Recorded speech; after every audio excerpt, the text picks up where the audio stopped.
क्या आप जानते हैं कि हमारे सोलर सिस्टम के दूसरे प्लैनेट्स पर एक दिन कितना लंबा होता है?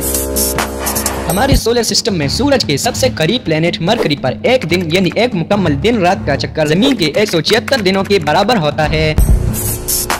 सोलर सिस्टम का दूसरा प्लैनेट वीनस जमीन के मुकाबले में बहुत आहिस्ता घूमता है, इसलिए वीनस पर एक दिन जमीन के एक दिन से कहीं ज्यादा लंबा होता है। वीनस पर एक दिन 273 जमीनी दिनों के बराबर होता है।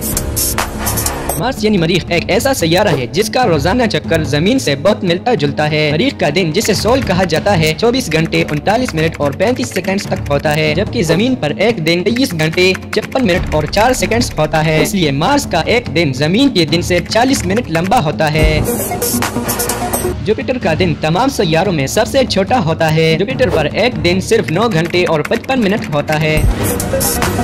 सैटर्न जमीन के मुकाबले ज्यादा तेजी से घूमता है, इसलिए सैटर्न का दिन जमीन के दिन से छोटा होता है। सैटर्न का एक दिन 10.7 घंटे होता है।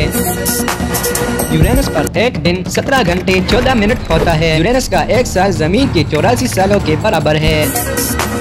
नेपच्यून पर एक दिन तकरीबन 16 घंटे होता है। नेपच्यून तकरीबन 165 जमीनी सालों में सूरज के गिर्द एक मुकम्मल चक्कर लगाता है, यानी नेपच्यून का एक साल जमीन के 165 सालों के बराबर होता है।